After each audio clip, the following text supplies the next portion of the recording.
বিসমিল্লাহির রহমানির রহিম। ইসলাম প্রিয় তৌহিদি ভাই ও বোনেরা, আসসালামু আলাইকুম।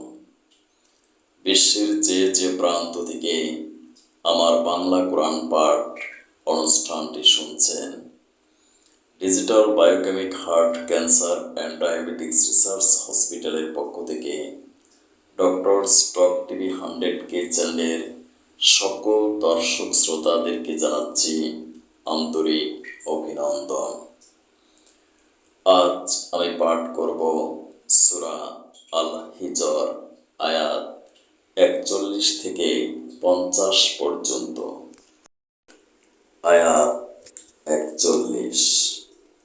আল্লাহ তাআলা বলেন, আমার নিষ্ঠাবান বান্দাদের জন্য মূলত আমার কাজ পর্যন্ত পৌঁছানোর এটাই হচ্ছে সহজ সরল পথ।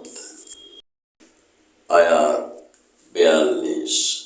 হ্যাঁ, এ পথভ্রষ্ট মানুষদের মধ্যে যারা তোমার অনুসরণ করবে তারা ছাড়া অন্যরা সবাই আমার খাঁটি বান্দা।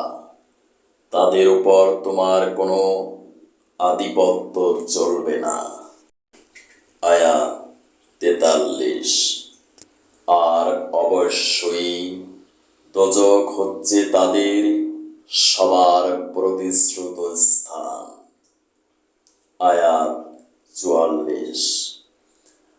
তাতে থাকবে 60টি বিশালাকায় দরজা, আবার এগুলো প্রতিটি দরজা দিয়ে প্রবেশ করা এর জন্য থাকবে এক একটা নির্দিষ্ট অংশ। আয়াত 45। এর বিপরীত যারা আল্লাহ তাআলাকে ভয় করে তারা নিশ্চয়ই সেদিন বেহেশত ও ঝর্ণা ধারায় বহুমুখী নিয়ামত অবস্থান করবে। আয়াত 46।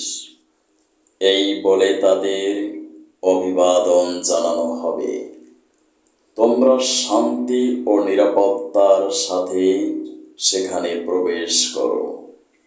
আয়াত 47। তাদের অন্তরে ঈর্ষা বিদ্বেষ যাই থাক, আমি সেদিন তা দূর করে দেব। তারা একে অপরের ভাই হয়ে পরস্পরের মুখোমুখি সেখানে অবস্থান করবে। আয়াত 48।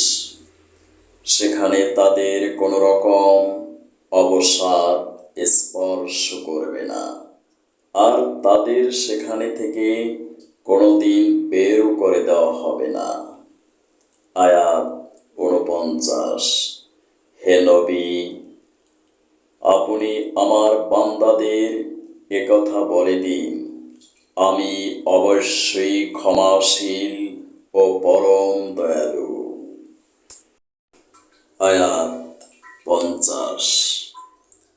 তাদের আরো বলে দিন, নিঃসন্দেহে আমার শাস্তি হচ্ছে অত্যন্ত কঠিন।